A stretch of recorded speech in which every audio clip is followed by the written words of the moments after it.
one.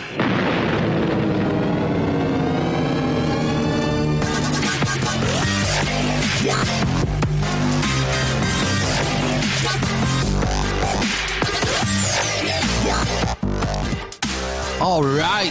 Hello, willkommen, bienvenue, konnichiwa. It's time for the Amish Inquisition yet again, episode 166 on Sunday, January the 3rd. I'm Amish Phil. I'm Amish Ben. I'm Amish Ben. The dwarf, the cripple, and the mother of madness. And this week, we're going deep down the rabbit hole this week, Eavesdroppers, because we've got David Weiss here from the Flat Earth podcast. How are we doing, Dave? I'm doing great, man. Amish Dave here, ready to go. And, a quick conversation before we started, and you guys told me you're globe earthers, and it's 2021, and there's still people that believe we live on a spinning ball? Come on. We must be the last three, mustn't we? What the heck, man? I even wore my T-shirt, my Secret Santa T-shirt for you, because I know you're a big fan of NASA. Never a straight answer. Not a space agency, you mean? That's a good one. Yeah. Do you guys? Let me just ask you another question. Do you guys believe in NASA? In what way? Like, have they ever put anything ever into space? Yeah, I think they've put things into space. Yeah. Hey, Dave, I got my work cut out for me today. Dave, you know why? Do you know why we believe that? Because we've seen it on TV, mate. Of course. You know what? Here's what's going to happen today. We only have an hour, so we're gonna plow through stuff, and we might have to come back for round two. But I'm going to say some crazy, insane, nonsense today, and I'm also going to say some stuff where you're going to go, "Wow, that makes a lot of sense. That's kind of simple." And what you'll notice is the crazy, insane nonsense is the helio-nonsensical model bullshit that you guys believe in, and the stuff that makes sense is going to be the flat Earth stuff. Cool. Okay. Excellent. Where do we start? Let's start off with I like to say at the beginning, most people that hate flat Earth or think they live on a ball have a false perception of what the flat Earth is, and also have no idea what their own model is.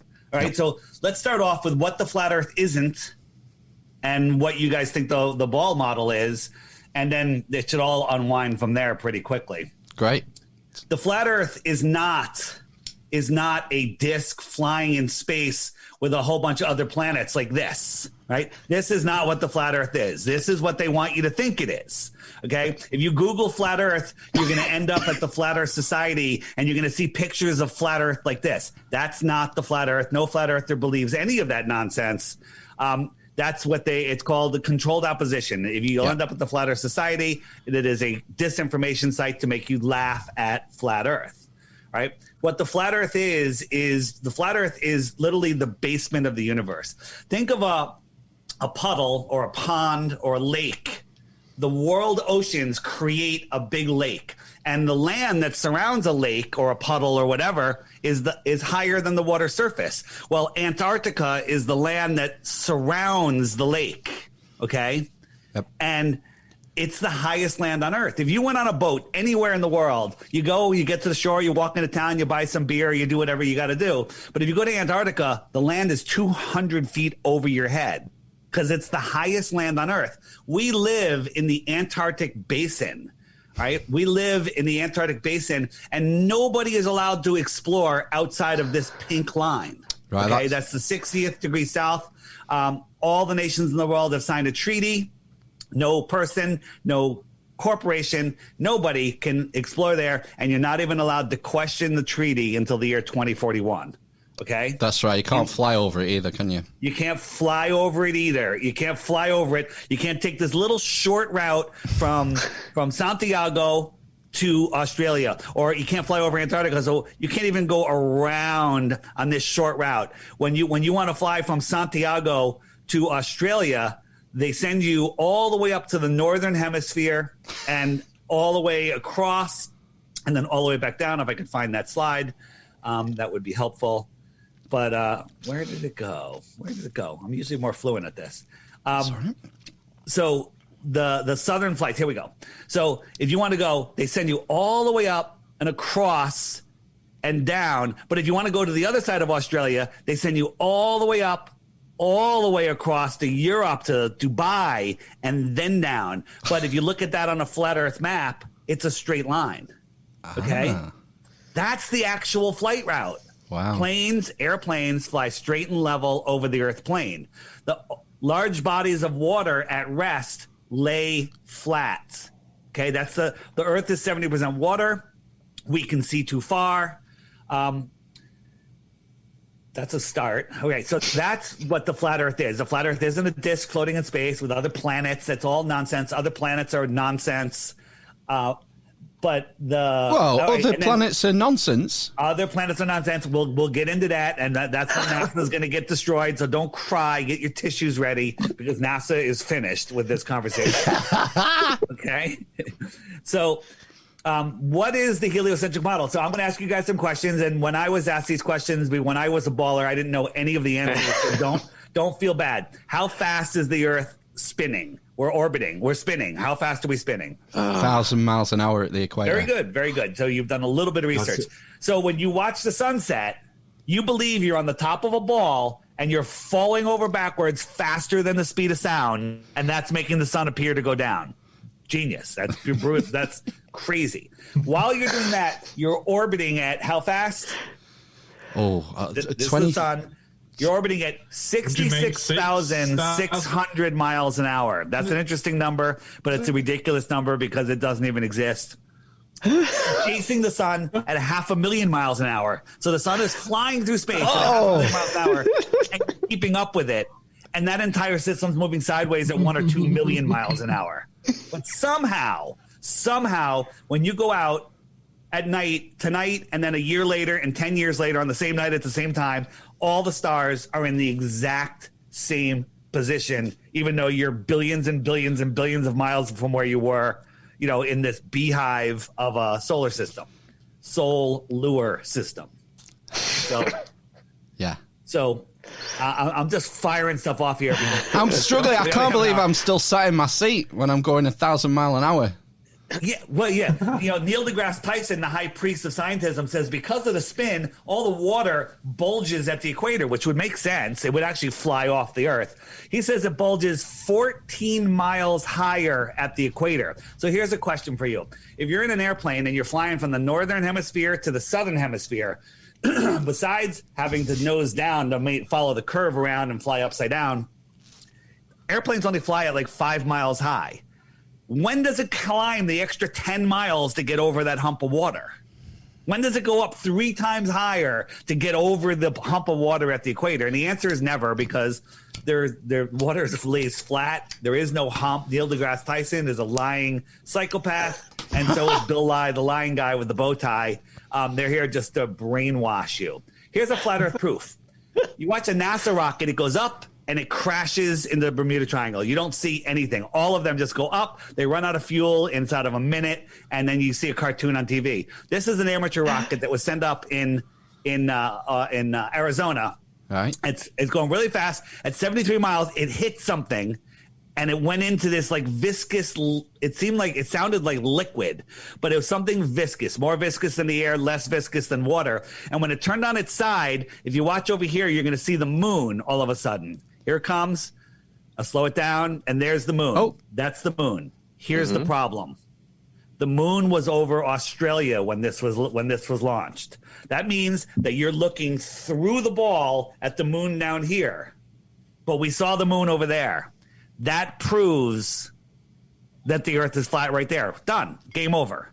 Okay? That's all you need, but there's so many proofs of the flat Earth. Let's destroy NASA. You ready? Yeah, definitely. Do you know that NASA admits there's no photographs of Earth? Now, is this composites we're talking here? Yeah, they're composites. This one is called the Blue Marble. It was on everybody's iPhone. And Robert Simmons of NASA Visual Artists admitted he made it from strips of data, that he put it together in Photoshop. But look at the United States. These two balls are the same size. The United States is twice the size in this one. But in fact, that one's tilted back a little bit. If I took this one and tilted it back, it gets smaller. It doesn't get bigger.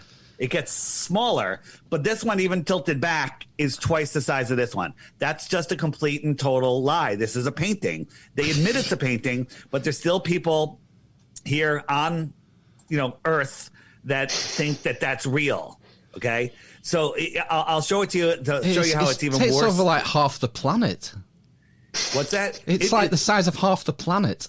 I'm glad you pointed that out. So as soon as I can find, why am I not able to find stuff today? We all have days like that, Dave. Don't worry about it. My Zoom has moved everything, so nothing's in the same order. So if we look at the 2012 image, which I'm trying to find, there it is. So here's the 2012 image from NASA, and there's the United States. And I took this map of the world that shows everything proportionately how they tell us it is. And here is approximately what we're seeing here. Yep. You have to believe that this land, all of this land, everything is on the other side of that ball. Yeah. Yeah, it doesn't look possible at all. That image looks dodgy as fuck. NASA's lying. NASA's faking everything. NASA fakes everything. You know how what about the guys on the space station? Look, how do they float around? How can they possibly be floating? Right? If I had a harness, I could do a flip. And you'd be like, oh, he's on the space station. But we catch them screwing up all the time. They're getting tangled in their wires, right? CGI. Watch what happens to these guys. Just before they cut away, the green screen fucks up. And they just glitched out. And everything in the foreground that was floating also glitched out. But everything in the background stayed perfectly sane. They're not even in the same room together, these guys. Okay? And here's another one. These guys... The green screen screwed up, and I'm zooming in. This guy floats by in the background. Look, he's hanging from a harness, and it was supposed to the green screen was supposed to take out his knee harness and his waist harness, but it didn't. So what's the original of that footage? Is it something that was purportedly from the ISS? Oh yeah. So these guys in the foreground, they're flipping their microphone around, they're flipping a hat around, but it's really just virtual reality. It's called augmented reality, where they're playing with virtual objects. And you won't see it really here, but he's got a hat in his hand, and he's trying to flip. He's flipping the hat around, and he tosses the hat to the other guy, and the guy missed it. He missed it, but he thought he had it, and he put it away. He put it on the shelf. Stuck it to the wall or whatever, and didn't have it. And so they had to look, see, there he is putting it away. Oh my word. What's going on there? I'm putting it, it's looped back and forth, but he's putting it away and he missed it. And you can tell he's freaking out because he's looking at the monitor. His eyes are freaking out. Dude, yeah, look at his eyes. We've caught them so many times, and he's looking at a monitor because the monitor has the things on it, and he could play with them. It's simple software, right? So, again, NASA's faking everything. They've never been into space. The space station is the International Fake Station, okay? Hold on, quickly, David. They proved they went to space. Look, yay, we're high-fiving. That means we landed something on the moon. No, it doesn't. It means that you got a bunch of guys high-fiving. Half of them probably believe it's real. But this is the latest picture of Pluto. Is that Liam Neeson? Yeah, no. Check this out. A spacecraft traveling at 60,000 miles an hour as it was passing Pluto took this picture right here. Okay? The sun is like the size of a star at the distance of Pluto. How is it so well lit? They had a 1.2 megapixel camera. And why is there a cutout that really looks like Pluto, the dog? Okay? Right? Yeah. Why is it so bright when it's so far away from the sun? Yeah. Why is it so bright? Why is it so clear? How did they transmit? It's just nonsense. And where NASA does all of their space station training? In a friggin' pool called the National Buoyancy Lab. So here they are. They got green screens in the pool. They can make it green. And look at that. Look what we have. This is what we're shown on TV. It's nonsense. Oh. So NASA, here. In Jupiter, the planet Jupiter, it's a gaseous planet, and it has that storm on it. The red eye storm. Yeah. Right? And that storm is bigger than Earth, they tell us. I was always amazed, and it never peters out. Well, In 2016, they said, look, we got a picture with our new telescope and we got the northern lights. Okay. And of course, we're like, that's fake, but let's just assume it's real. Okay. Let's just assume it's real. If you overlay these and then you fade them in and out, you know, the opacity, every single cloud, you know, these clouds are going this way. These clouds are going that way. If you ever look at any of their video, you know, these are storm systems and nothing's different. You see this little dot right here? Look, it's right there. It's the same. Every single cloud is the same over 2 years apart. What does this tell you? NASA's lying. NASA's lying. If they're lying about one thing, they're lying about... Oh, I don't know. I want to go there yet. They're lying about everything. Look, remember when they got the hole in the space station that they fixed with duct tape and bubble gum? This is what they tweeted. This is the hole, but it's actually a record album from 10 years earlier. It's the same photo. Get out. Okay? They're messing with you, man. They're lying about everything. Everything. So remember we were talking about how the Earth is spinning, whirling, twirling, flying through space, all of these motions, right? But somehow we have lakes that are like this, right? Yeah. Imagine you're holding a big, shallow dish of water in a car going 100 miles an hour down a perfectly straight road. Not a problem. Now the car takes a turn. All that water is sloshing. This water is not sloshing, and we're dropping at 5 miles a minute just from the spin of the Earth, let alone we're speeding up and slowing down and speeding up and slowing down every year while we're spinning, twirling, and flying. That is insanity. You know, you ever build a cairn? Like I build cairns like this. Oh, wow. That's cool. Right? How come it's not falling over? The slightest little vibration will knock that thing over. Okay? And we're twirling, whirling, spinning, whirling. Okay? You guys are toast. You guys are finished. This is over. All right? People see what they want to see. You see this picture of Pluto right here? What's that? Now then, we've seen this image before, haven't we? No, you have? Where have you seen it? That's the giant Jupiter ducks, isn't it? Yeah, there you go. We see what we want to see. It's a bunch of ducks in a couple ponds. We pulled Dave Matheson's leg with that image.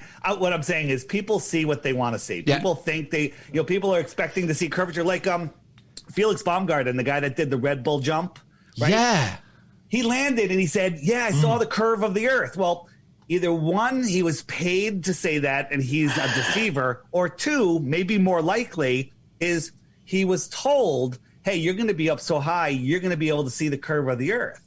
And he's expecting to see the curve of the Earth. He goes up, up high enough where he thinks he's going to see it. And guess what? He's wearing a curved goggle. His space helmet has a big curved glass on it.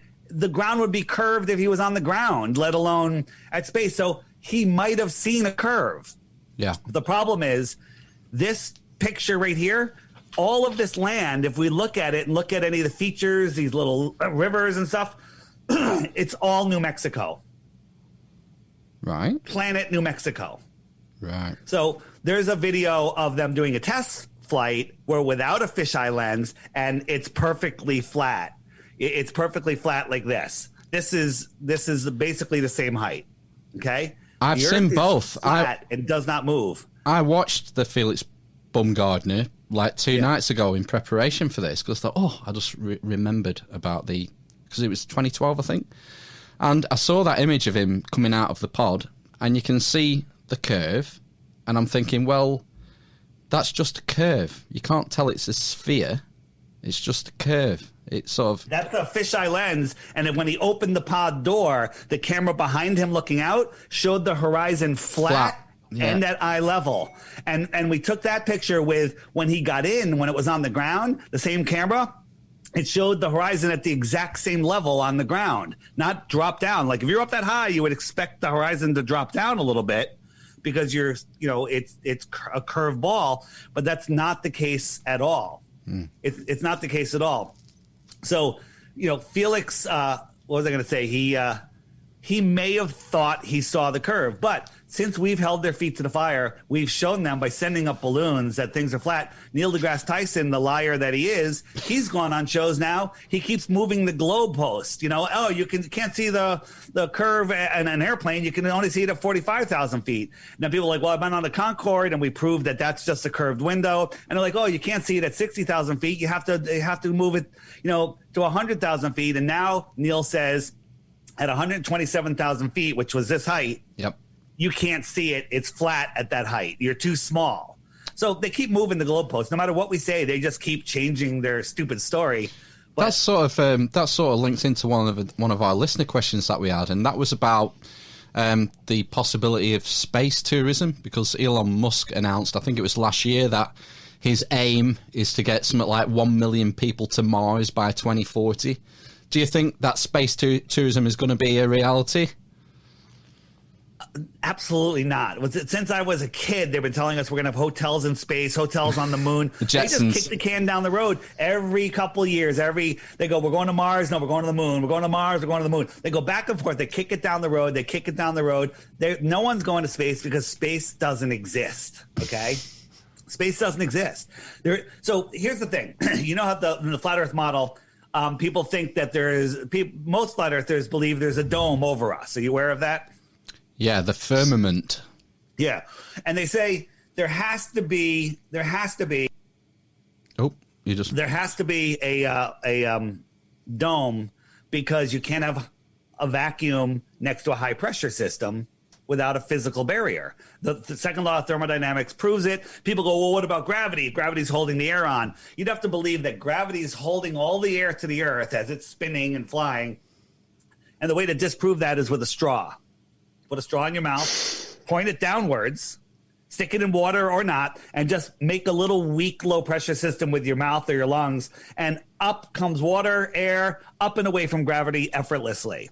Well, the vacuum of space is 1 billion times more powerful than the weak vacuum of your lungs, and would rip all of the air off the earth, but it doesn't. But that doesn't mean there's a physical barrier, because I don't believe that the space is a vacuum. I believe space is water. Okay. And if you think about a bubble stuck to the bottom of a pot of water, that's a high pressure system with water above it without a physical barrier. I don't know. Personally, I do think there's a physical barrier for many reasons, but until I can go and touch it, I can't claim it. So things that are above our heads or beyond the shoreline of Antarctica are speculation, and we could speculate about them all day, but we can talk about, the stuff that's underneath our feet right here. What other questions you got? Oh my God. Got loads. Somewhere about, the first sort of topic is celestial mechanics. So one of the common questions we got was, how does a lunar eclipse work? This was a common one. Yeah, so Bill Nye, the lying guy with the bow tie, tells us that, you can't have a flat Earth because the lunar eclipse would look like this, if it was on its side. Only a sphere can create a perfect curved shadow. Well, the basis of that argument is a lie. If you took a single source light, the sun, and a ball and cast and moved it through the sun's, through that light spotting on the wall, yes, that would create a beautiful curve, and you can move it all across the wall, and that curve would stay consistent. But if you're using that ball to cast a shadow on another ball, it comes in at a sharp angle like this, then it spreads out, and then it leaves at a sharp angle like that as it leaves because of the shape of the ball. But oddly enough, if you took a straight edge and eclipsed that ball, the light shining on that ball, a straight edge will provide a beautiful curve just like we see. I'm not saying a straight edge is doing it. I'm saying it has nothing to do with the Earth. And one thing that proves that is there's a thing called the Seleninian eclipse. You got the sun, you got the Earth right here. So I'm standing on the top of the Earth, and I'm looking over at the moon setting or the moon rising, and the moon is above the horizon, and the sun is behind me, and it also is above the horizon. So it's above the Earth. The Earth has not gone in between it yet. okay? But the eclipse starts at the top of the moon, and it starts coming in from the top of the moon. It's not the Earth that's doing it. It's something completely different. If you look at the moon is not even lit by the sun, okay? So look at this. Here's a full moon. You guys have seen a full moon. You've been away from the city, in the woods, or wherever, where there's no lights. The moon is bright enough to cast shadows on the ground. You can read the newspaper by it. Not that you should ever read a newspaper, but it's bright enough. It's bright enough to see, right? Yeah. Yeah. And that's supposedly the sun is reflecting off the moon and flying 238,000 miles back to Earth, ignoring all science, the inverse square law of light and how light diminishes over time. It ignores all of that. And we're able to see it. Also, a single source light lighting a sphere doesn't light a sphere equal edge to edge. It lights a hot spot and then it fades out to the edges. Yeah, you would think so. Yeah. Yeah, right? So this is its own light. This is casting its own light. And you know what happens when you magnify moonlight? It's cold. How do you mean magnify moonlight? You know how if you magnify the sun, you could burn things? Oh, right. Yeah. So how If you in a magnify moonlight, glass? it gets colder. Really? Yeah, and if you look at moonlight, if you measure with a laser thermometer the ground that's in the moonlight and then the ground that's shaded from the moonlight, it's warmer in the shade. Wow. Which is the opposite during the day. Moonlight is cold. It's a different kind of light. So here's the other thing. Here's your lovely guys at NASA on the moon, on the lit side of the friggin' moon. Do you think this amount of light can go 238,000 miles back to Earth and look like that? Let me explain what the inverse square law of light is. It's very simple, very easy math. Yeah, because I'm sure some of our eavesdroppers probably aren't familiar. We obviously light all is are. measured in lumens, right? Yep. I think that the lumens of the moon are 10, 20 lumens when you're looking at a full moon on a clear night. But let's just say it's one, so we give NASA all the benefit of the doubt. It's just 1 lumen. Right. The inverse square law of light says every time you half the distance to a light, it gets 4 times brighter. So halfway to the moon, it's 4 lumens. Then if you cut that distance in half again, it's 16 lumens. And if you cut that distance in half again, it's 64 lumens. It keeps quadrupling. And that's just a science. That's just a law of light. When you get to 100 miles from the moon, where the astronauts took a picture of the dusty, dirty ball, it's something like 10 million lumens. The number is so ridiculous that it would melt your eyeballs. No one would ever be able to take a picture of it. It's ridiculous. But this dusty, dirty ball looks like this from Earth. You're believing nonsense. That shirt is making you dumb, okay? Just by wearing it. Hey, it was a present. It was a present from Amish Matt. Yeah. These guys, the snake tongue guys, are lying to you about everything. Everything. That's ace. Everything. Look, this is what they you got to watch the video of this. It's unbelievable where they take off on the moon in that ridiculous moon lander and are able to, 2 grown men in there are able to dock with this thing. It's the worst South Park would reject it as a cutaway scene. Okay. It's the worst stuff ever. None of their stuff holds up. Just try to find that on YouTube. Is that the original alleged moon landing? Actually, here's the problem. If you Google flat Earth, excuse me, I'm dying. I got the COVIDs. If you try to find hey Dave, send me something on the fake moon landing, I'll send you a video, and the next video that Google is going to serve you is going to be a debunking video. It's going to be nonsense. It's going to be mind programming garbage, and you won't find the information that you want. But the way I created this app, let me share my app and show you a few things on how the flat Earth works, and then we can hit as many questions as you want. You ready? Yeah. Okay. So this is my app. It's called the Flat Earth, Sun, Moon, and Zodiac Clock app. You guys can see that? Yep. All right. So the sky is a perfect clock. I showed you that the heliocentric spiraling solar system where everything is just ripping around each other. It's impossible. The sun is attached to the hour hand. Wherever the sun is, it's 12 noon. And the sun goes around once every 24 hours. You know what they did? They said, hey, we better change the clock to make it go around twice so the slaves don't figure out that it's really a sky clock. Okay? So if I speed it up, The sun laps the moon once every 28 days. Okay. Right. So the sun keeps track of the hours and the days. The moon with its phases and position keep track of the weeks and the months. And then if I turn on the stars are going just slightly faster than the sun, and they lap the sun once a year. So in 30 days, the sun will be in this sign, and in 30 days, it'll be in Pisces. And so the sun will be in each sign for a month until the stars lap it. So the sun keeps track of the seasons and the years. So the sky is a perfect clock that is predictable, repeatable, and that's how we knew this alignment was going to happen on the 21st. You can predict anything you want with this. So the question is, let me show you. This is how a compass works. In the flat Earth, the north is the center, just like it is on a globe Earth. Yep. And if you want to go from like California and you want to circumnavigate the world, well, you can head 270 degrees dead west. But dead west, remember, your compass always has to point towards the north. So 270 degrees, you have to keep turning right to maintain that heading. You think you're going straight, but you're going in a circle. You can go east, right? 90 degrees east will take you this way. I'm following my compass. I think I'm going in a straight line, but I'm really going dead east because my compass always needs to point towards the north. I circumnavigated the world. Well, guess what? That doesn't prove the Earth is flat or a ball because you can do it on both. Here's something you can do. You can go north straight up.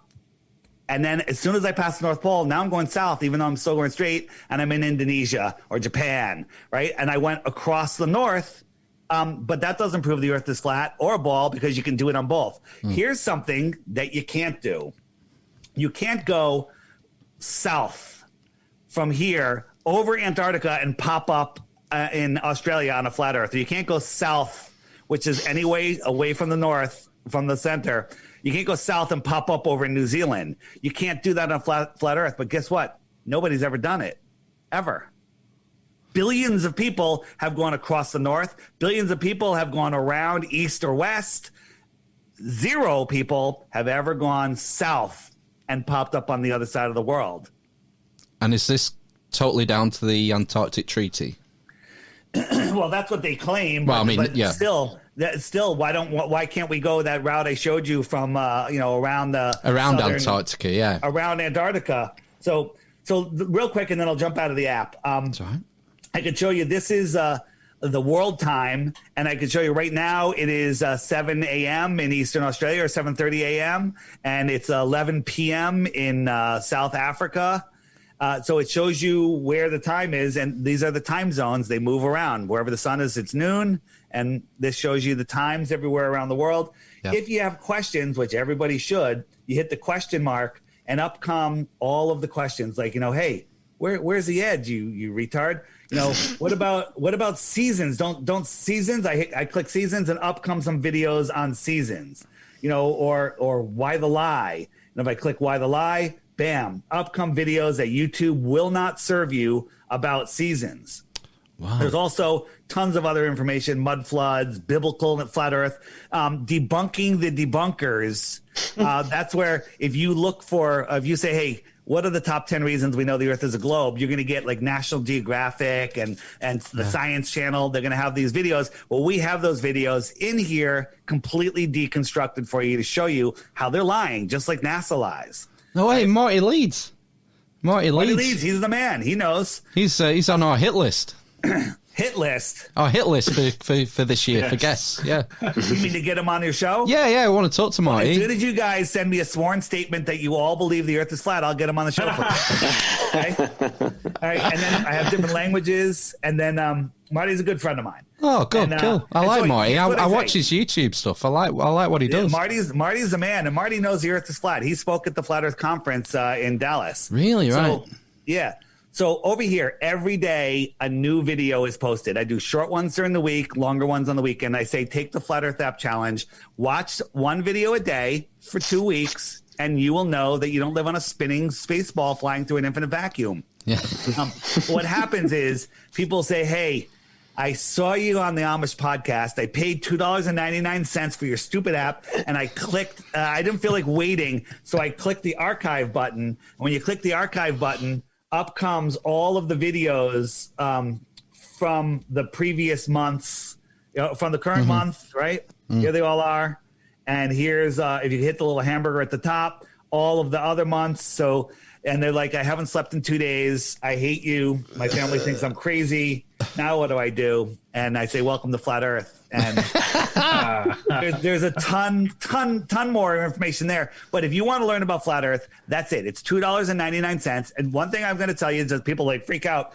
When you get it, there's a little pop-up that says, would you like to subscribe for 99 cents? You do not need to subscribe for 99 cents. You can exit out the second it shows up. It only shows up once a day. There's no ads, and you still get everything. So don't worry about it. Only subscribe if you want Dave to keep doing what he's doing and, and support this app, which costs a lot of money to run. So yeah, that's that. $2.99. Get the app, take the challenge, share it with your friends. You can gift the app to friends. You can show it to friends because anyone you show it to goes, huh, where do I get that app? So make sure you tell them where to get the app and you can share it. Bye. All right. You just you skipped over there. I think it might have been better for us to show you while I should have mentioned it while you had the app up, but you just sort of skipped over seasons there. Can you just explain the seasons? Ready? Yeah. So right now, this outer yellow line is the Tropic of Capricorn. Yep. Okay. You've heard the Tropic of Capricorn. Yep. And on December 21st, the sun points directly at the Tropic of Capricorn on a ball Earth. They say it's just tilted, so it's pointing at that tropic. Tropics are circles around the north. And the inner one is the Tropic of Cancer, but it's not the tilt of the Earth. The sun just travels in between these tropics. 6 months to go out, January 21st, 6 months to go in, June 21st. So watch. Right now, it's the heat of the summer in Australia and Central South America. That's right. And the sun is over them. It's the heat of their summer, but it's the middle of our winter. You're in the north, right? And so it's the middle of our winter, and in the winter the sun is lower on the horizon. It never gets as high in the sky. Well, think about this: an airplane that flies over your head. Well, the airplane flies right over your head, and it's over your head. But if the airplane was 10 miles to your left at the same height, you would just see it fly lower in the sky, right? It wouldn't be over your head. It would be away like the sun is now. We see the sun now. Do you want to take that, Dave? We see the sun low in the sky for us because it's far away. The people in the south see the sun high. So watch, I'm going to jump with a little jumping guy. I'm going to jump 6 months into the future, or 6 months. There we go. Right. Yeah. June, and in June, the sun is closer to us. It flies over our heads, just like that airplane did. It's higher in the sky. And it's our summer, not because of the stupid tilt of the Earth and the spreading of the light. I can clearly show you how that proves the Earth it's not the tilt that causes the seasons. So in that model, the Earth is slowly migrating between the tropics of Cancer the Earth does and Capricorn. Not move. The sun migrates inwards and outwards. Yeah. So it's doing like a slow zigzag between the two tropics. It's making circles. It gets wider, and it's actually going faster. And people have a hard time, like, well, how can the sun speed up to make that bigger circle? And the way I say is, I don't believe the sun and the moon that we see, again, speculation that's above our heads, is a physical thing. I think we're seeing what's like a reflection into our reality. And we all see it in a position relative to our own position. Remember when you're driving down the road as a kid and like, hey, Mom, the moon's following me. And the mom says, shut up. It's not following you. No, she's wrong. It does follow you. So I could show you how we all here. I'm gonna explain how a lot of people like. What do you mean we see it in different positions? Imagine a room. We're in a big room, and I'm gonna divide the room with a thin blue sheer bed sheet, just a sheet dividing the room. Okay, the room's dark, and we're both on one side of the sheet, looking at the sheet. We're 10 feet apart, and on the far end of the room, on the other side of the sheet, I have a bright light, and I turn that light on. Immediately, the entire sheet lights up blue. All right, that's the sky. And then we can also see the light, the brightness of the light on a spot on the sheet, right? We can see it through the sheet. We can see the source of that light. Well, if I had a third person go up to the sheet and I was like, I see that bright light right there, and they put a little X on the sheet with a Sharpie, the person 10 feet to my right is going to see that light on a different spot on the same sheet. Okay? They're seeing that light on a different spot. Well, the sheet is our sky, and the sun is being projected into it. Okay? Right. So assuming there's a distance between the light source and the sheet, then perspective gives the second person a different Here's the thing. angle. If two people triangulate the sun, they're like, okay, I've got a measurement. We know how far apart we are from each other. And I got the angle to the sun. They come up with a location. If you add a third or fourth or fifth person at different locations, you should be able to triangulate that better and bring it in even tighter. But the more people you add to the equation, the farther off the location of the sun gets, because everyone's seeing that thing in a different position, so it doesn't work. It doesn't act like a physical object. Crazy, right? Right. So is it your? It doesn't work. It doesn't behave like a physical object. So it's amazing how that works. So is it your belief that the sun is outside of the firmament then? Well, I believe that the sun that we see is within our sky. It's clear as day. Also, the moon. Next time you see the moon when the sky is still blue during the day, notice that the blue sky is behind the moon. Okay?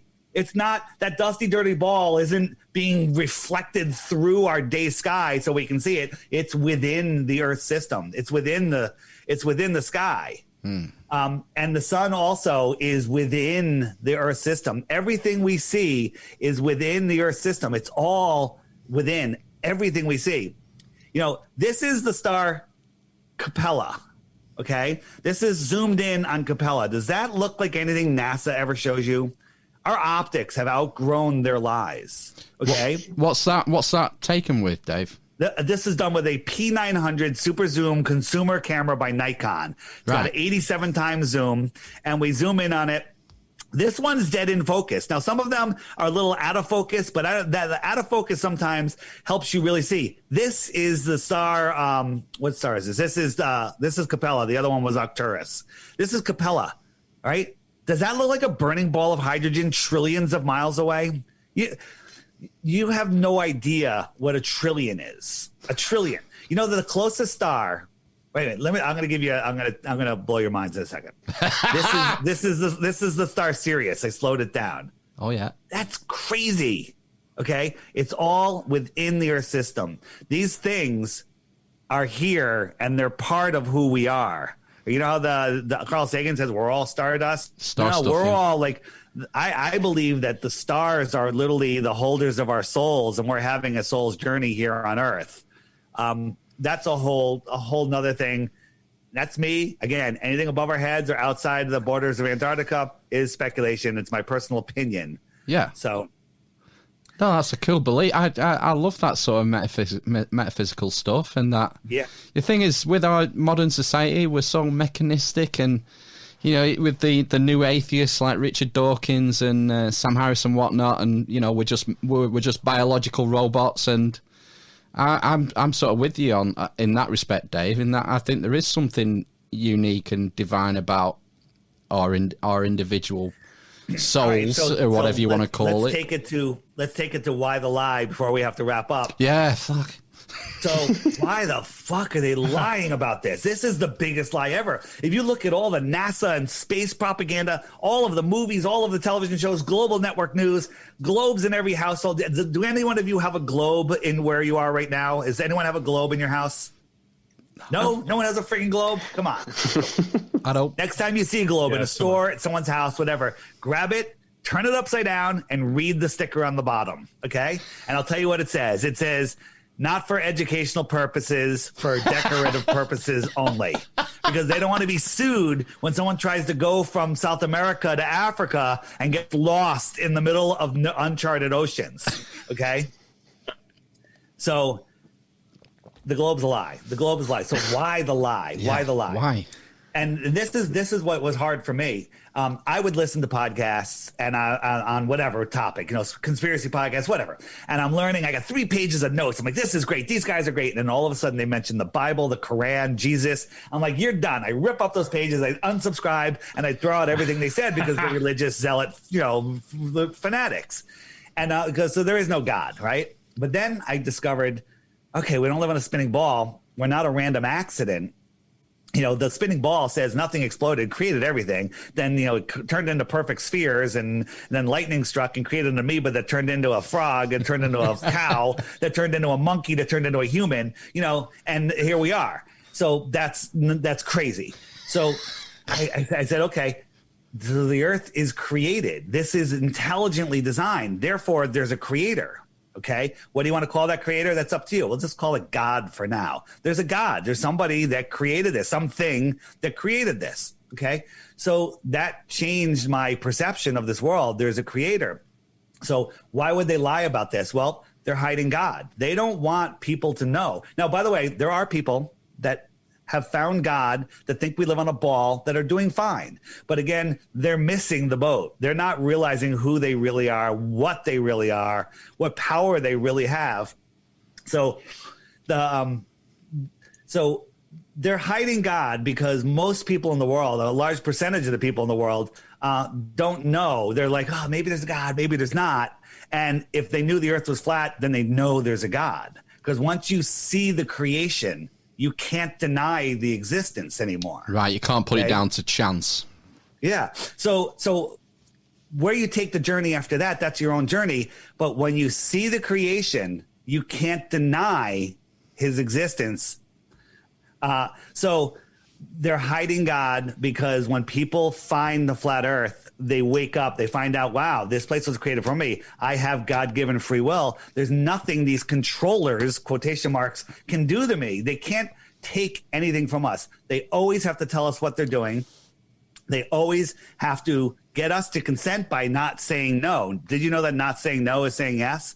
They tell us everything that they're doing. All of these events, the one that happened in New York, they told us 100 ways to Sunday what was coming, and nobody friggin' stopped it, right? They need us to create their reality.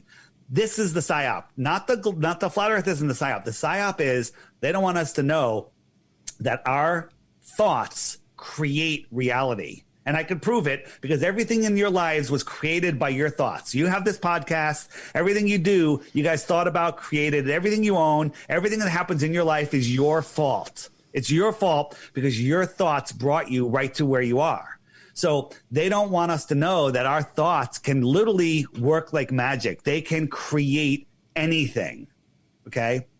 So they need to keep us in fear. They're all of the stuff that's going on in the world right now. They're just pumping fear in us, so we could literally create the dystopic world that they want. They're trying to, take over this world. They don't look at us as humans. They look at us as worse than sheep, right? As a herd. So they want us to create that world. They can't do it. They need us to create that dystopia.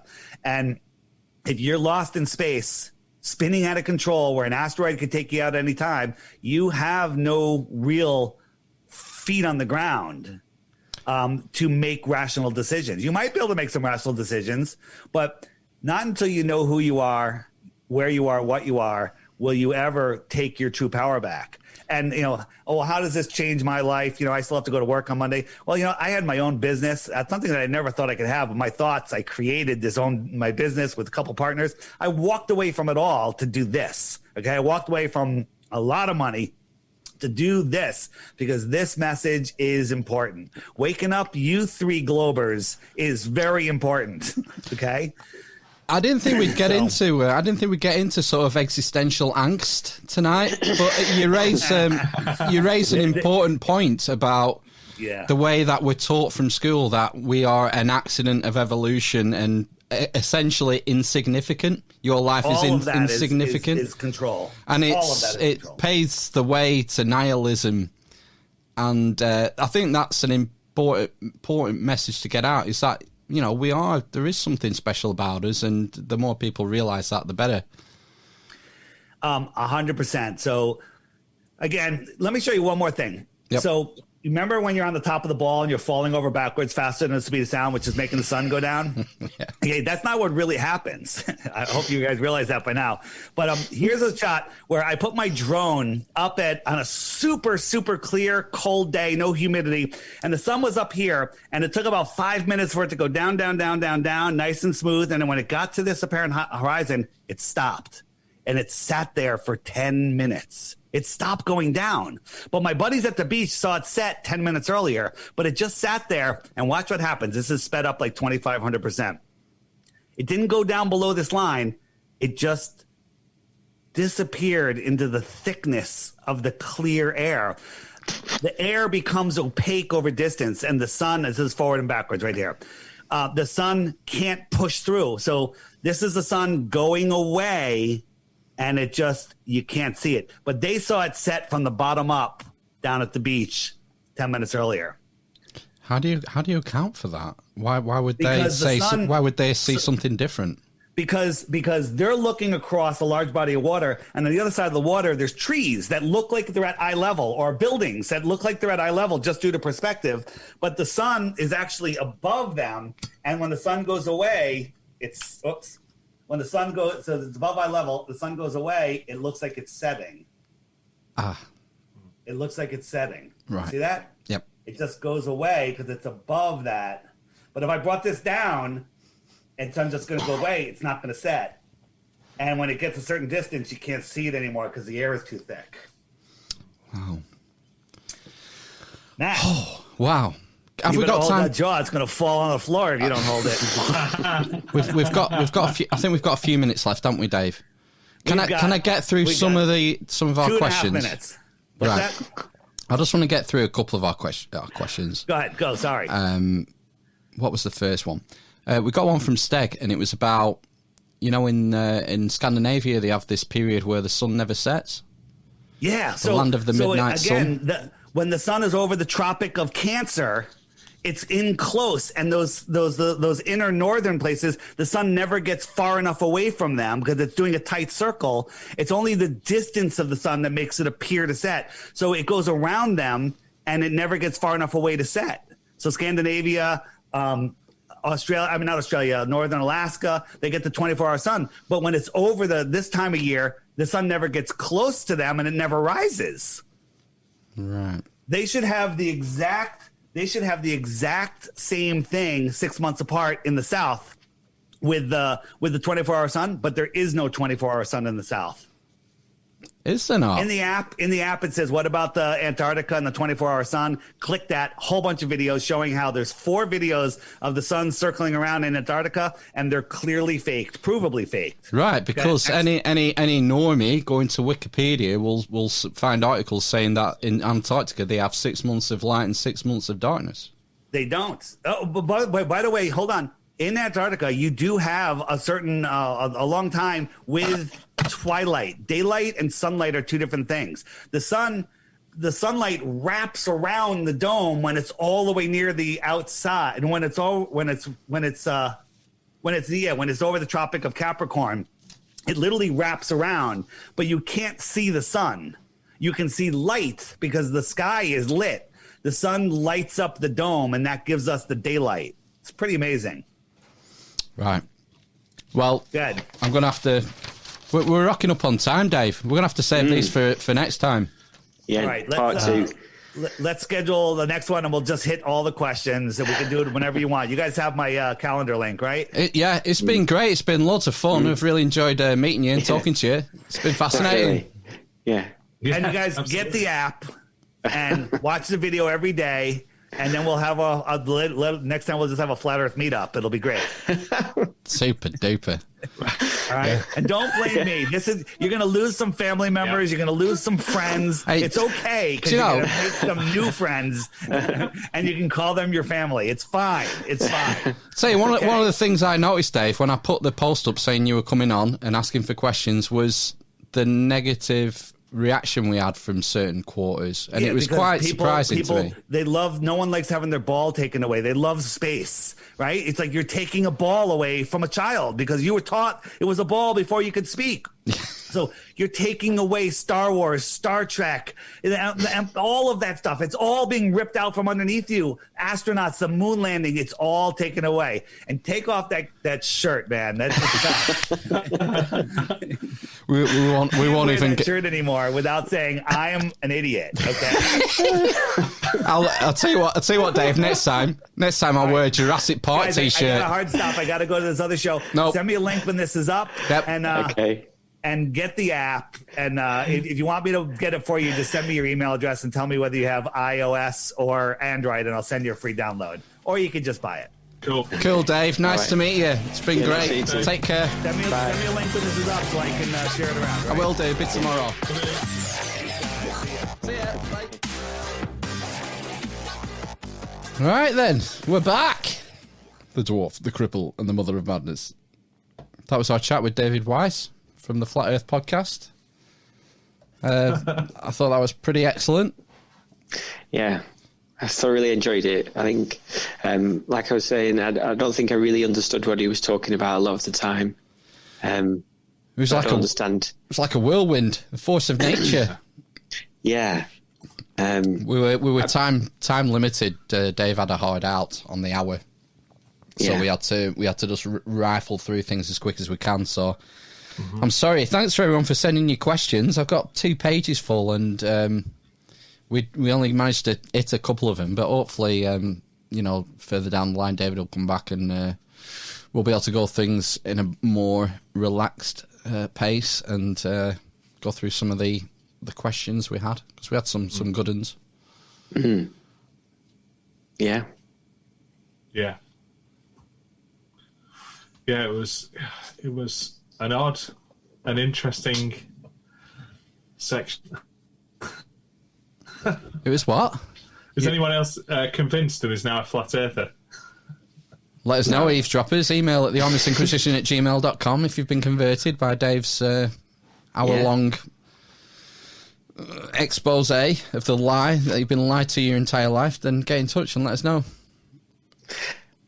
I do think, some of those things he said about NASA were probably where they've cobbled something together. Maybe not the moon landings, but some of the other stuff. There was a famous case, wasn't there? I think it was Collins. Was it Andrew, the astronaut Collins, where they had there's a famous photo of him with the Earth in the background, and then it turned out Michael Collins, and then the original image came up where he was it was a green screen job. All right. Okay. So we know that it's not. We know that NASA lies to us.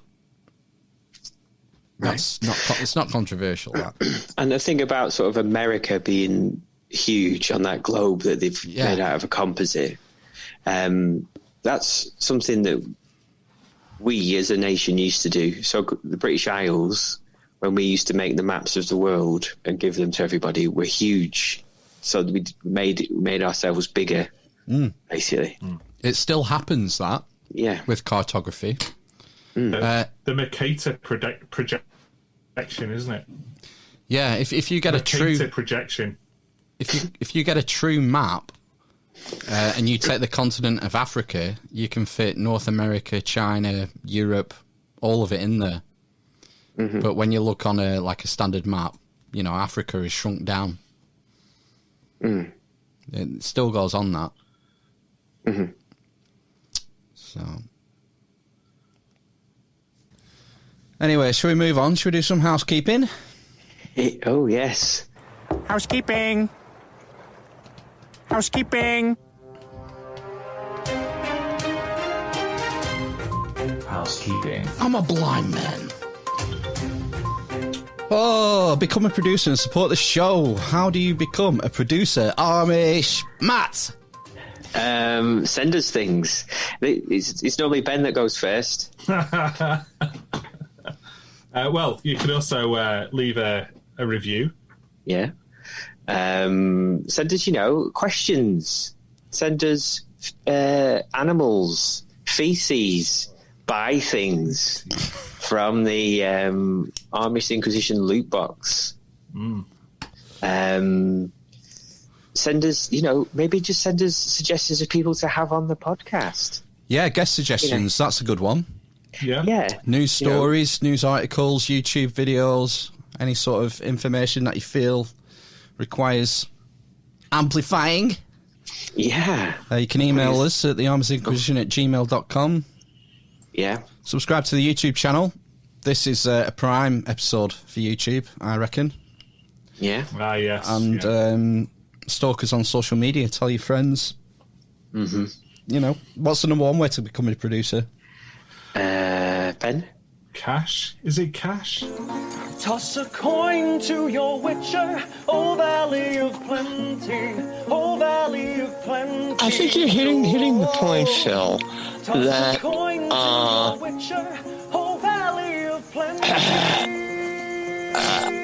it really bothers me.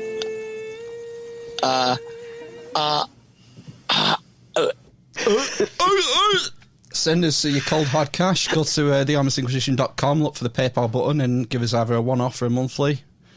And help us. Are we accepting Bitcoin now in whole single denominations? Yeah. Is it $30,000 now? I believe so. Is it 30? It's reached a new record high. It was 20 like a week ago. Yeah. Yeah. That's whatever it is. Fuck. I was meaning to talk to you, Ben, about that, actually, because I think we should sort out a crypto wallet, and you have experience. I have an issue in this respect, and...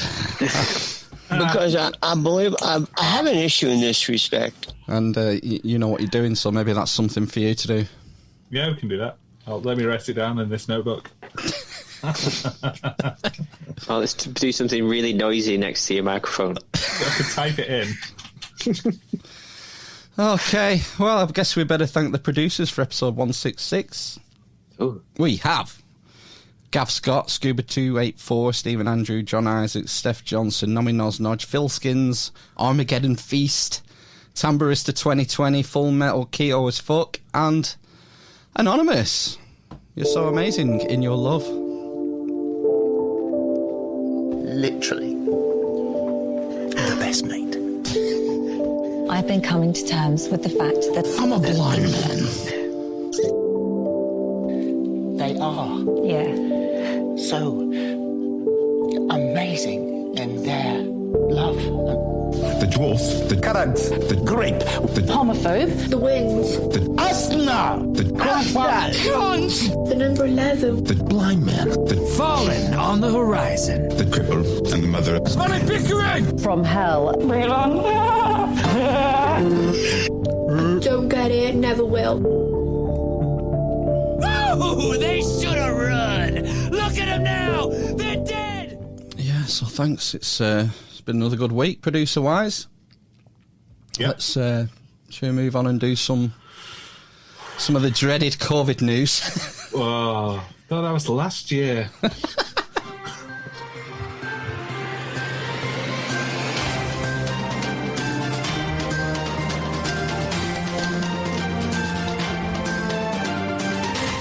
COVID-19 news.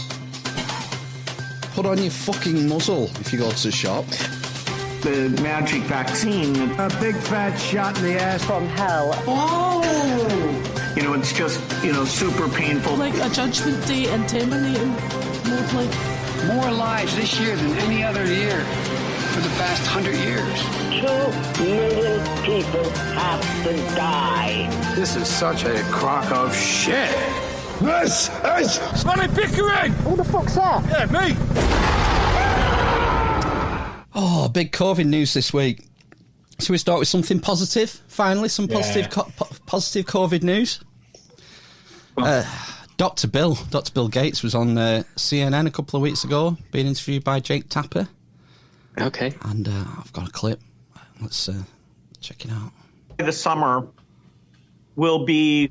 Oh, I think I've... for some reason it was paused already, that clip. I just have to press this button. It should reset. way closer to... Oh, it's the 2021 Millennium Bug. Oh my God! Is it what did they call it? The Millennium Bug. They had a name for it. Y2K bug, wasn't it? Is it called named after a zip? I don't know. Oh my god, it won't. Oh, great! It won't let me minimise while I'm recording. How much nuts does that suck? How many screens have you got? More screens. Oh, I can't believe this. Did we establish what Dr. Bill is a doctor of? Is it an honorary doctorate from Hogwarts somewhere? Is he another dropout? Yeah. Or is he one that finished? No, he's a dropout. As well. See, college gets you nowhere. Well, it's what they say. It's what everyone says. When do you think...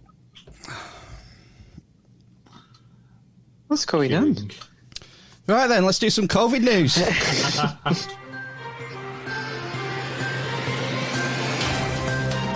It'll be seamless.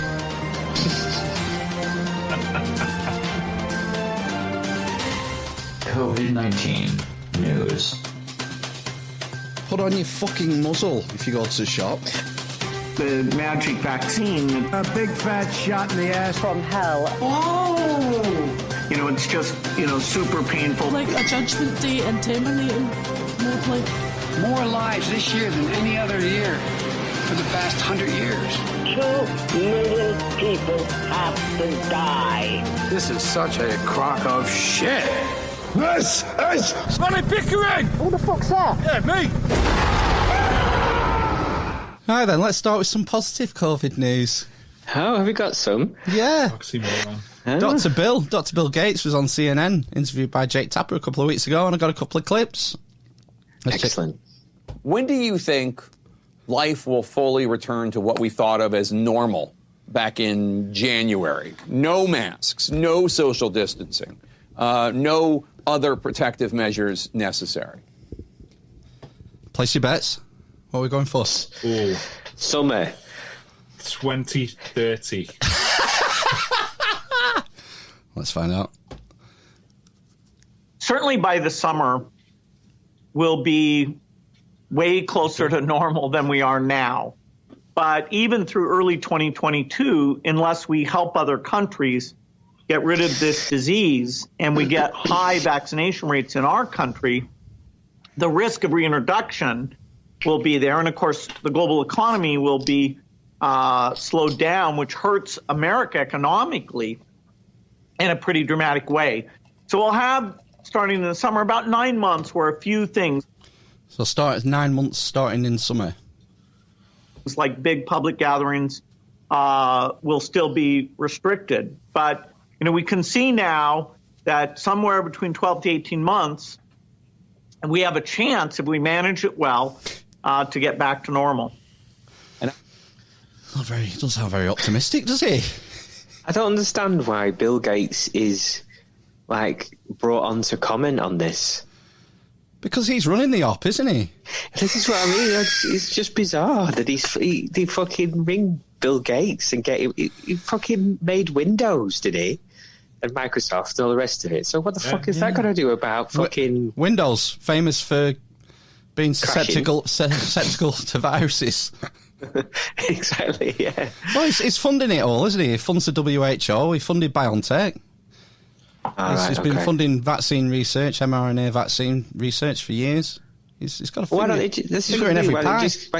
they just get that couple from... Is it that couple from BioNTech? Is it BioNTech? Yeah. To get them on. I don't know why they keep going to him. Because he's such a fucking chucklehead as well. He's got this annoying fucking laugh that he does when he's talking about how miserable the world is. And just grinning through it. It's like, yeah, we know you're all right, Bill, but the rest of us are fucking suffering. Do you think he's been vaccinated? Do you think he's had his hand in the till? Yeah. Vaccinated, I mean. He's over 80, isn't he? Not vaccinating. I bet if they asked him to, he'd do it, wouldn't he? Probably. I found it was interesting that the goalposts are moving again. In terms of what? Well, everything. Eradication. Is that what they reckon they're going to be able to do? Eradicate the... Well, they were saying in the clip, we need to vaccinate everyone and vaccinate everyone in the world to stop it being, he said, reintroduction. So whereas every other scientist is saying that this is endemic, and we're going to have to live with it. He seems to be saying this is going to be like smallpox. And we're going to fucking eradicate it. I think you can't really compare those two. They're very different. Hey, I'm not the doctor. He's Dr. Bill. Hey, Ben, is smallpox a bacterial thing or a virus? It's a virus. Is it? Yeah. All right. Yeah, so starting in the summer, 9 months, 12 to 18 months, he's saying if we have a chance, in... but we're not going back to normal, are we? Because we're all going to be a lot poorer. So, anyway, eradication is the new policy. And just to hammer that home, I've got a second clip from the same interview. Trade-offs will have to be made, but the next 4 to 6 months really call on us to do our best, because we can see that this will end, and you don't want somebody you love to be the last to die of coronavirus. He seems to think that there's going to be a time where you were the last person to die, like there will have been the last person to die of smallpox. You don't want your granny to be the last person to die of coronavirus. I think it's bizarre. Yeah, I don't think it's possible to vaccinate 7 billion people, is it? In every single country. But I suppose I don't know. I don't know enough about it either. It's certainly possible. Pardon? It's certainly possible. It's going to cost a lot. Yeah, I suppose. And you have to. What about all those lost tribes in places like the Amazon? Yeah, and there are countries where Bill's not really welcome anymore either, particularly in Africa. Really? So yeah, that's apparently, yeah. I don't know. I just thought it was a weird sort of. Yeah, I don't understand why they bring him on. Well, that's it. Bring him on to chuckle his way through. If you're being sceptical, then that's. He probably doesn't mean it like this, but it'd be if you have to vaccinate the world twice, then he's going to make a lot of money, isn't he, through his Biontech, isn't he? Well, Jeff Bezos and Elon Musk have to say? Do you just have to be a billionaire to comment on this? Elon's pretty outspoken on the whole COVID thing, isn't he? He doesn't. He thinks he's had it. Oh no, he had. I remember he had a PCR test. One said he had it, and one said he didn't. And then he did it again, I think.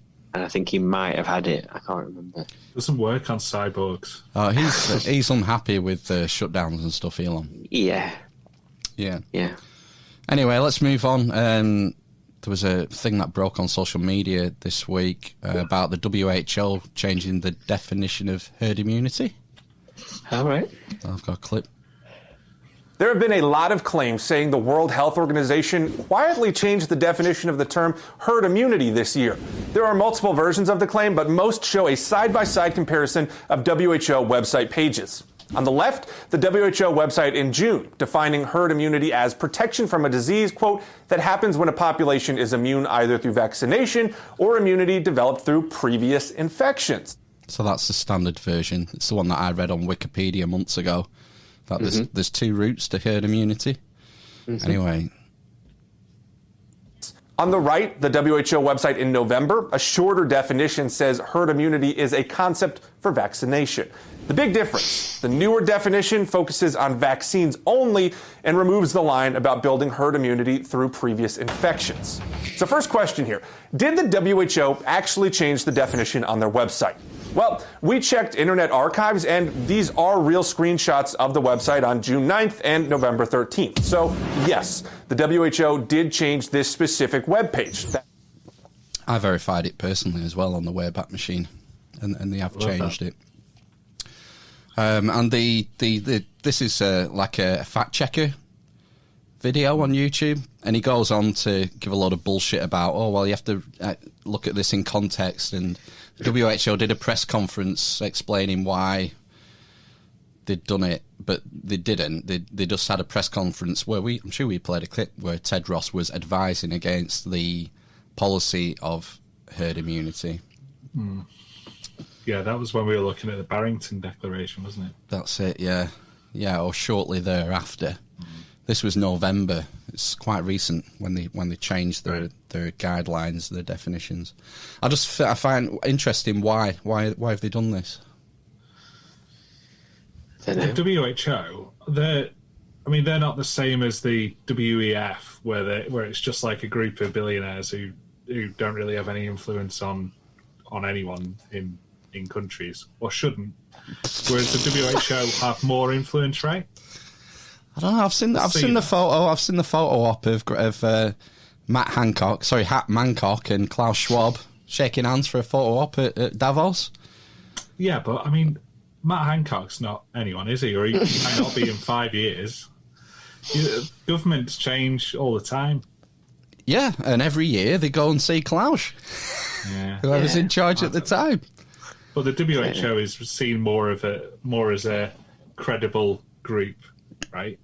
I don't know. I think there's both. I would assume they were both seen in the same light, personally. Right. Yeah. The YouTube have changed the guidelines where any video that goes against WHO guidance will be removed. Right. So the WHO seems to be some sort of infallible, omnipotent organisation that's what now. I'm getting at. So held in high regard, right? Godlike. Right. They're infallible. Yeah. So they have the ultimate truth, and whatever they say goes, according to YouTube and Silicon Valley. Right, so herd immunity has never ever been about getting infected by things. It's always been about vaccinations. Well, he who controls the present controls the future, as Orwell said. Yeah. We've always been at war with Eurasia. Yeah. We have. Freedom equals slavery. Yeah. Yeah, I just think it's interesting. I just don't understand. Well, I kind of understand the motivation, but the problem is that when you can't criticise the WHO on a public platform like YouTube, that's a bad... Can we test that? Well, we are kind of testing it, aren't we? Yeah. The thing is, we're not really big enough, I don't think, to be... For the algorithm to... Censured. Yeah. No, we're like the World Economic Forum. Speaking of Mancock... That's Mancock. Oh, we've got my attention. UK Health Secretary Matt Hancock was on Talk Radio this week, and I've got some clips, some interesting clips. I think this might have been quite late at night, this interview, but anyway, let's proceed. Is he drunk? We'll come to that. When we get through this pandemic, which we will mercifully eventually, when we look back, surely we will have to think about the nature of the virus, extremely infectious, very nasty for a small proportion of the population. Every lost life is one too many. But the survival rate is extraordinarily high, of over 99%. Future generations, when they look at £500 billion worth of debt and the damage to our society and think, what on earth were they thinking? Never mind future generations. What about current generations? Yeah. We're already talking about it, but anyway. Well, no, I don't think that's how people will look back on this at all. I think they'll look back on how we did everything we could to suppress the virus to keep people alive whilst developing a vaccine. Also, I forgot to mention, I didn't know Mancock was a Warren G fan. In the extraordinary way that we have in terms of, as you say, the British science. And actually, let's have a shout out for the regulator, who's done a brilliant job as well. Regulators! Mount up! And of course we needed to take these measures to protect people's lives.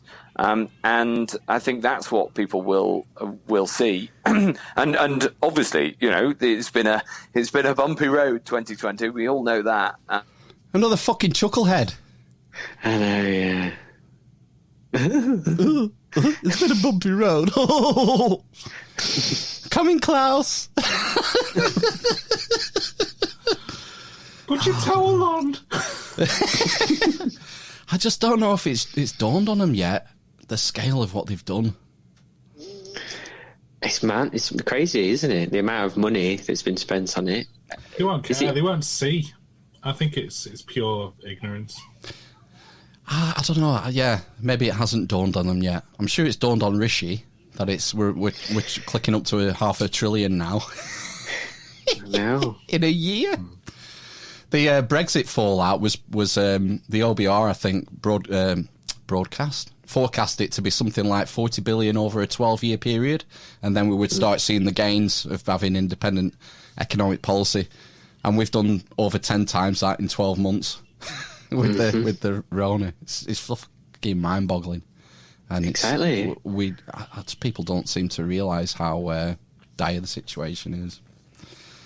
How are they allocating that debt? Is it going?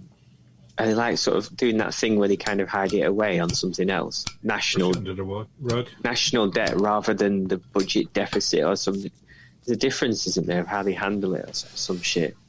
Yeah, it'll be down to how the Bank of England. I'm guessing the Bank of England are just printing money, and it's probably going to exacerbate. It's probably going to run us into negative rates this year. Before long, they've been feeling us out on this. I've been reading statements from the Bank of England over the last 6 months where they're feeling out. My mum won't be happy about that. A lot of older people won't be happy about that. Well, no. It's risky, isn't it, for them to do that? Well, yeah, because your savings. I mean, they're already losing value every year because of consumer price index. Yeah. They're doing this for them. Did he want to live or have money? Come on. Well, you can't have both. These are boomers. They had the money back in the day. Yeah, fucking shut up, slave. Say your fucking jab and be happy with it. We fucking wrecked this country for you. Fuck's sake. Just to give you an extra 6 months life, you should be fucking happy for it. Anyway, as I mentioned... I thought it might be a late night show, and you sort of telegraphed it, Ben. I think Mancock might have been on the Christmas sherry here. Oh, no. No. Definitely. I think you're probably the first politician in political history that's praying for a reshuffle. I don't know what an easier post is in government, but it's definitely anything's better than your job at the moment. It's not true. There's a very strong. I feel a very strong sense of duty. I fail a very strong sense of duty. There's a very strong. There's a very strong. I think they've been whatever they're shooting up Joe Biden with, they're giving him, I think. It also holds Pluto. I'll call Pluto's accountable with the most ambitious environmental justice agenda ever. I think it's different dosages there.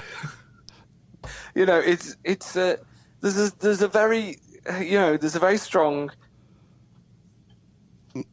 True international effort to pressure. Yeah, I think that's what's going on. Don't know. All right, last Mancock clip. He's asked about the overall strategy by the interviewer, and the talk radio interviewer makes a really pretty good fundamental point, but Mancock, he just has no answer. But so many people listening to this programme regret the COVID measures, not just the price to our civil liberties, which I guess temporarily we could potentially live with, but just the damage to people's lives and livelihoods, of course, the untreated other illnesses, the national debt that future generations will be paying for. Many people feel that this policy has been one of wreck lives to save lives. Yeah, I just think that's completely wrong. And I think that the strategy of suppressing the virus until a vaccine can make us safe has been proved to be absolutely the right one. But we can't do that, Mr. Hancock, we can't do that every time. I mean, God forbid that there's another pandemic. But if theoretically there were an awful pandemic every 5 years, the well would run dry. We couldn't shut the country down every time, could we? We'd have to think differently about a virus like this, and we'd probably have to protect the vulnerable and let people that are not at risk get on with their lives. That sounds familiar, a familiar strategy. Yeah, that's what we've done for every other pandemic in history. Up until this point, before we had this crazy idea of isolating healthy people and people who weren't at any risk. So, interesting. But they've set the precedent now. So what is going to happen 5-10 years down the line? If something else happens, that's the thing. The whole world has set a precedent now, haven't they? The Swedes didn't. Mm-hmm. And they are starting to sort of limit things a bit. I've read that. They've started to, Was it no more than 8 at a dining room table in a bar? I don't know. And, I think they are starting to close things and, no large public gatherings. And that's been for a while, I think. Yeah. I don't know. Yeah, I don't know. It's just such a strange situation, isn't it? And then, with the schools and stuff at the moment, whether or not they're going to do another it's got last minute U-turn written all over it, this, hasn't it? Oh, well, this is latest developments this weekend, isn't it? Mm. China's been back to normal for months now. Yeah. Yeah. I read something, how many people did China say died of? 42,000 or something. I think that was cases, actually, not deaths. I see.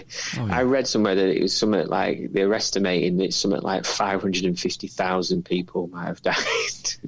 It broke out. That's a factor of 10. Yeah. There's no evidence for either of those. No, yeah. Well, there you go.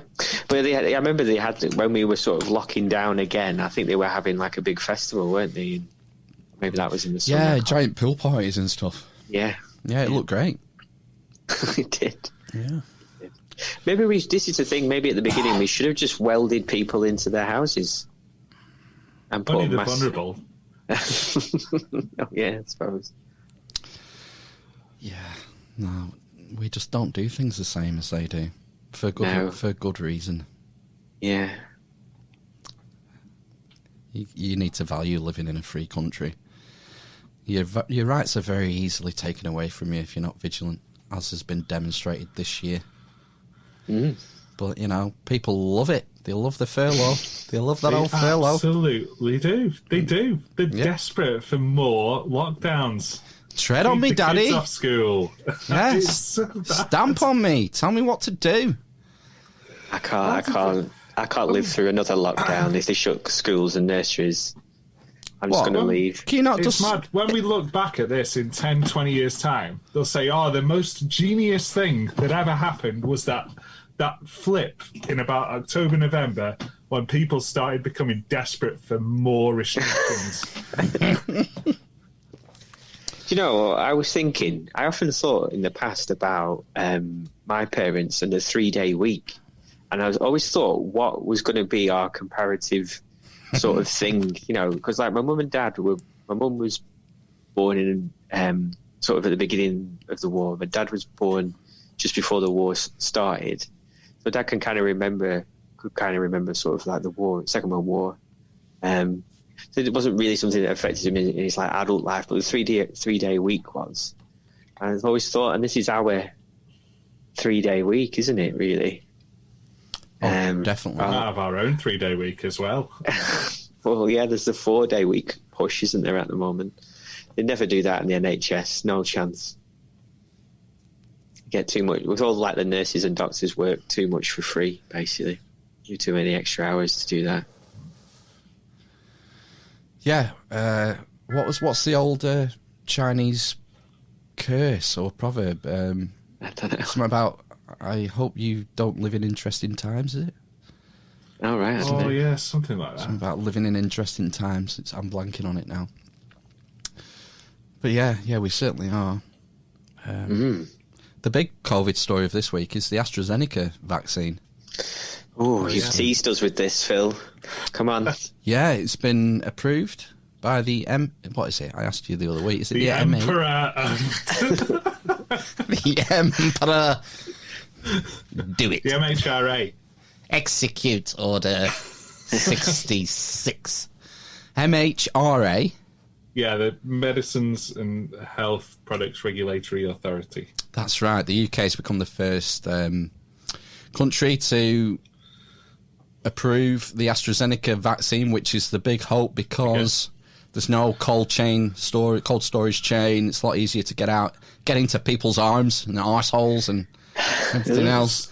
It's old text. Is this the Oxford University one? Oxford, AstraZeneca, yeah. Right, okay. And do you remember a few weeks ago, it might be over a month ago now, I played a clip from Ivor Cummings' show about vaccine trials not using placebos in their control groups. Ah, yes. Yeah. And, like, did we also talk about them having immunosuppressants? Different things, yeah. Standard practice. The reason I brought it up is because this was the case with the AstraZeneca.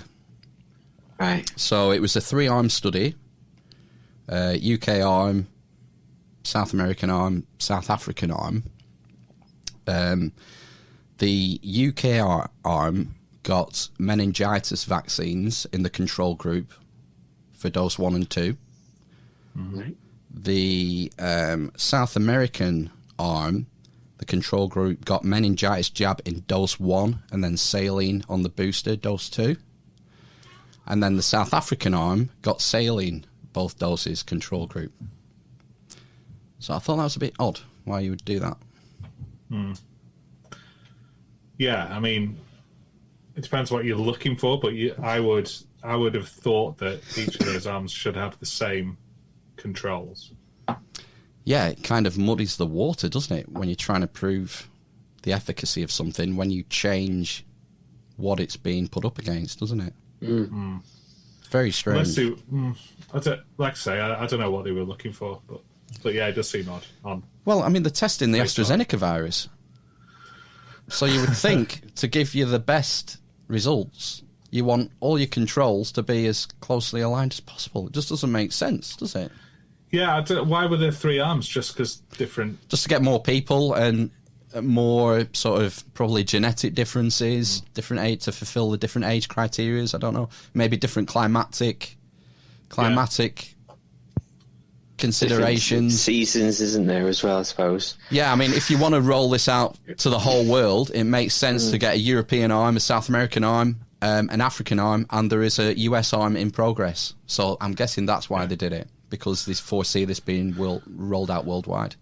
Maybe if they did 9 arms and they had those 3 variables in the UK, 3 variables in South America, 3 variables in South Africa, then that makes a little more sense. But I don't know. I mean, it's everything's expedited in this case.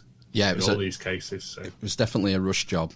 The AstraZeneca trial was the one that was halted because of transverse myelitis. I think some guy died in Brazil as well, didn't he?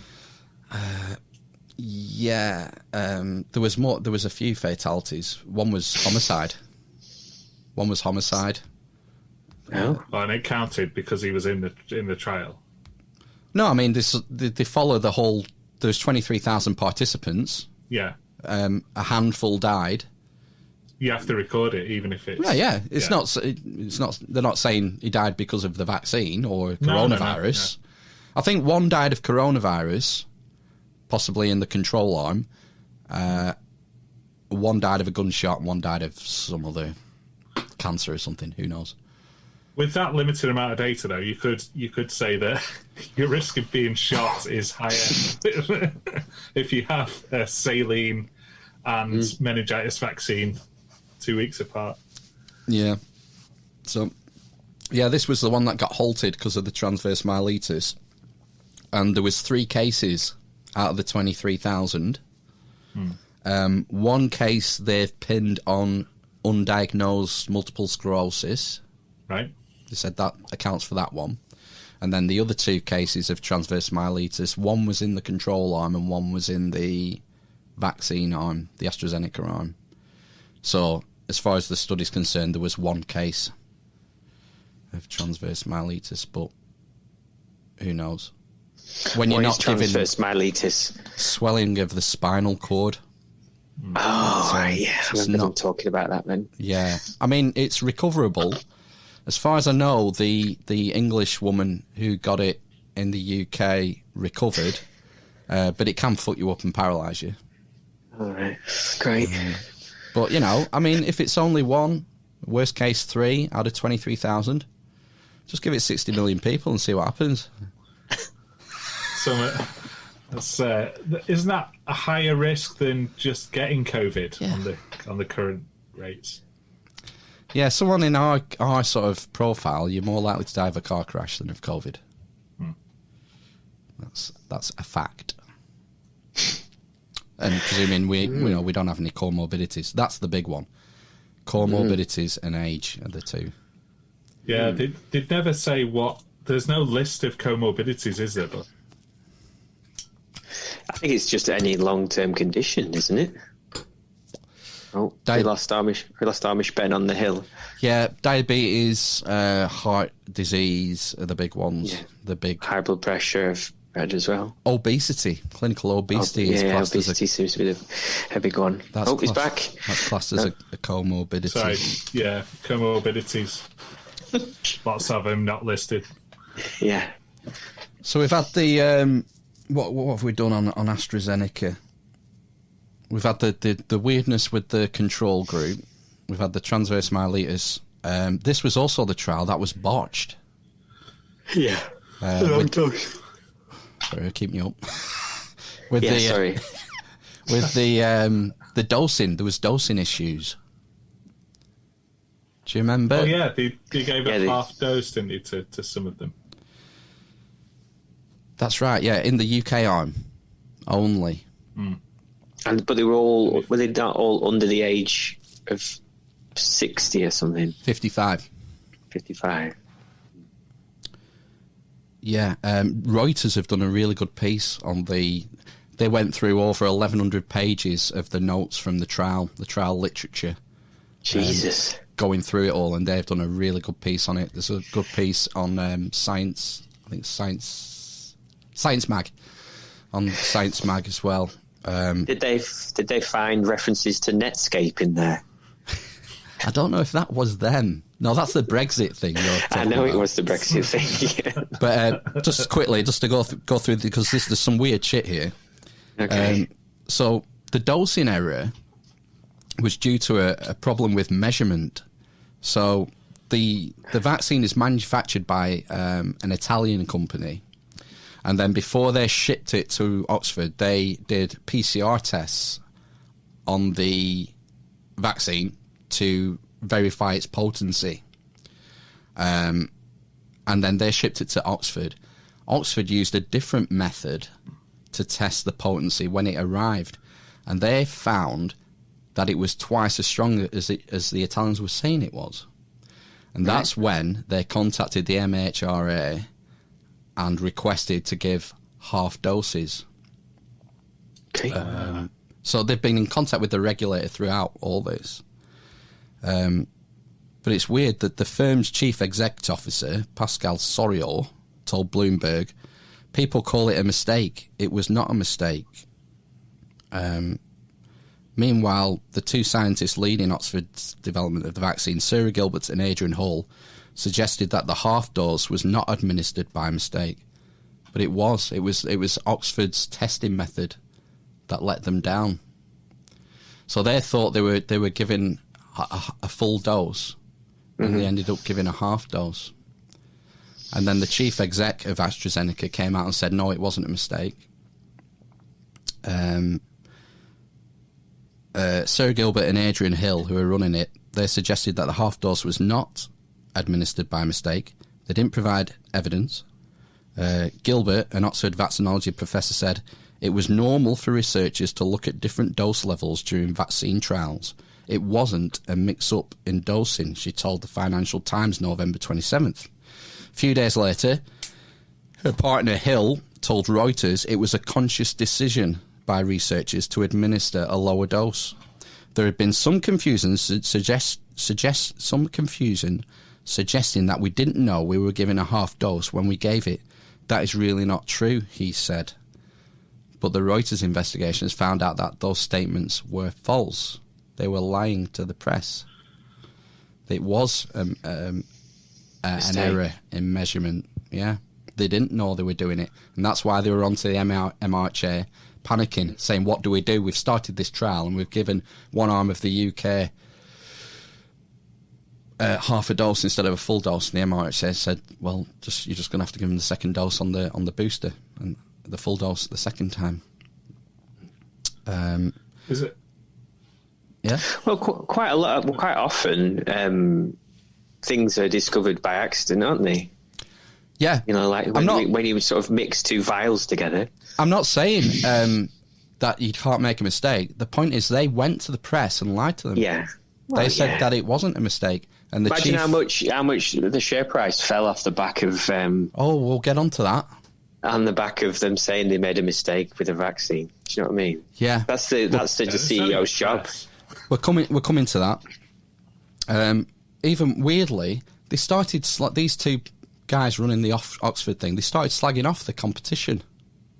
the Pfizer and the BioNTech and the Moderna. So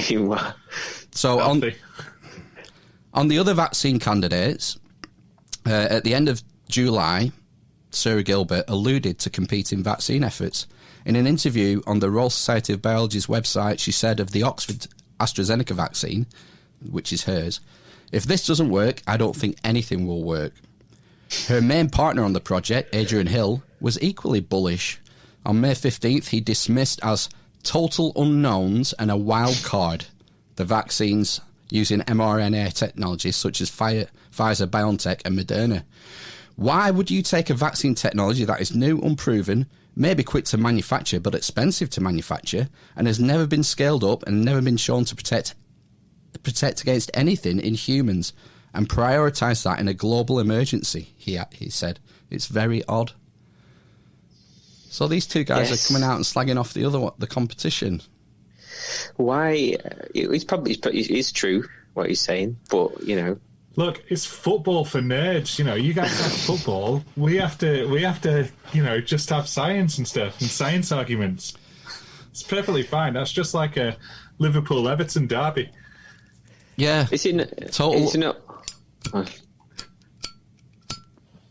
total unknowns and wild cards. So it's interesting.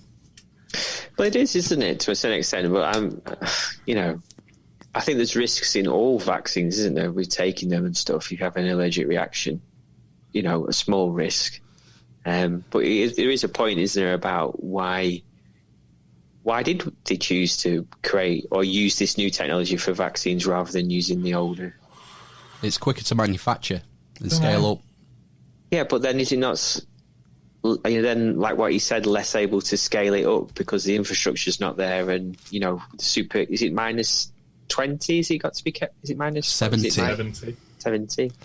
So that's the fridges don't. A normal fridge. The vaccines are generally just kept in normal fridges. The mRNA one is a lot quicker to develop. Right. It took them, I think it was 48 hours. Really? Yeah, from getting the genetic code of the virus. They made it in February. Right, okay. Or March, over a weekend. Right. Okay. And then they started the testing, yeah. Right. So, as a technology, it's very mobile. It can be used. It's easy to point at different pathogens, whereas the traditional viruses need to sort of be cultured and grown. It's a longer process. Okay. Well, then that probably does make sense, doesn't it? But why you would use? I don't know. I suppose it was all about time. It is all about time, isn't it? But they've kind of come on stream at exactly the same time, haven't they, in the end? Yeah. Well, they've tried to learn the lesson from swine flu, haven't they? And not end up with a load of vaccines that no one wants anymore because it's all blown over. Yeah, I suppose. That's the other thing.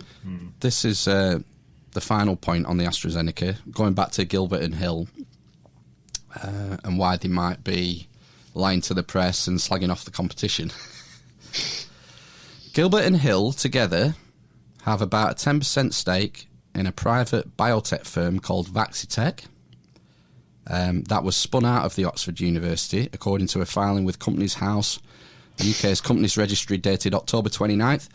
According to a spokeswoman from Vaxitech, the company transferred its rights to the vaccine to Oxford University's research commercialisation arm in exchange for a share of the revenue. If the vaccine is successful, then all shareholders and investors in the company could potentially indirectly benefit. Well, they're going to make millions, aren't they? From it. Those two are. Yeah. Yeah.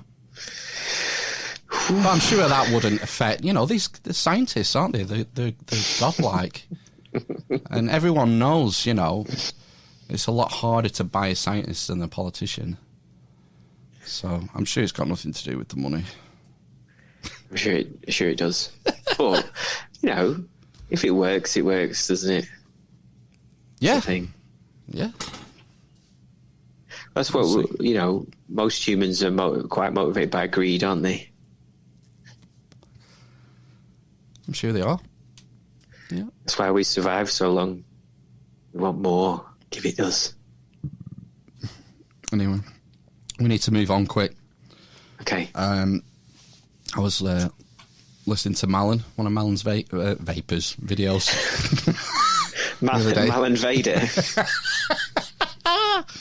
The Malin Baker Show, previous guest, he's got a good YouTube channel, and he was talking about solar dimming. Oh, God. No. Not an ice age. But first, this week we learned that trials are going ahead to explore the practicality of solar dimming, dispersing material into the atmosphere designed to reflect back a percentage of sunlight to help deal with global warming. It gets better. The exploratory pilot is being supported by Bill Gates, because, of course it is. Now, I suspect I am with the vast majority of people who would see the headline for this one and immediately think, that is totally bonkers. How could anyone go along with such a thing? Let me check. Is it April the 1st? No, can't be, because we just had New Year. But Bill Gates is a smart guy. I mean, I know some people in the comment section think he's a lizard or something. That's me. Lizard. He's a fucking lizard. Yeah, he wants to dim the sun now. Oh, this the Dyson sphere. Is that where we're moving to next? What could possibly go wrong? I know we've fucking throwing loads of stuff up into the atmosphere. What we need is a nuclear winter. That's an artificial nuclear winter. Let's have one of them. Dim the sun for a few millennia. Yeah, wild. Because this is go on. Because we do really well when it gets cold, don't we? Exactly. This brings me on to Göbekli Tepe. Tepe. Yeah. At the end, they think that they built that at the end of the mini ice age to celebrate it. The fact that they finished. No, they buried it before. Buried it before the Younger Dryas. I believe. Oh, it was the other way around. Oh. Yeah, I think I might be wrong. I think I think the asteroid hit and then they built it. Oh. Started building it then. Right. Oh, contradiction. But they did. You're right. It was covered. It seems to have been covered over. Yeah, it was. They can tell from the infill. Mm-hmm. Schmidt, the black mat. Klaus Schmidt. Yeah, he was the head of the German excavation team, wasn't Luftwaffe. Yeah, he discovered the infill that it had been deliberately buried. But this is the thing, isn't it? So you put all this shit in the atmosphere, and then I think some people think we're overdue a big asteroid impact that could cause like a nuclear winter. Do you know what I mean? So you don't need more stuff in the atmosphere, surely. Why do we keep messing with things? Oh yeah. Oh dear. Never mind. Anyway, we're gonna have to sign off for this week. Time's knocking on. It is. It is. We shall be back for 167 next week. Tony's coming on. Tony Walker. Walker, yeah. From the Classic Ghost Stories podcast. Yeah. So that'll be fun, won't it? It will. He has his own blog on Medium. I think he writes some kinds of different things on there. He writes about a lot of different interesting things we can talk to him about. Yeah, looking forward to that. Good. We'll see you next week. Mm-hmm. Wakanda forever, build back better. Epstein didn't kill himself, etc., etc. Etc. Right, ta-ra. Bye.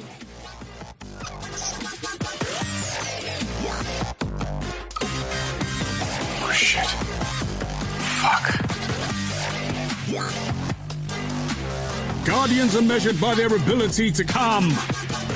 He's a homophobe and he's a misogynist. It really bothers me. Fucking vegan.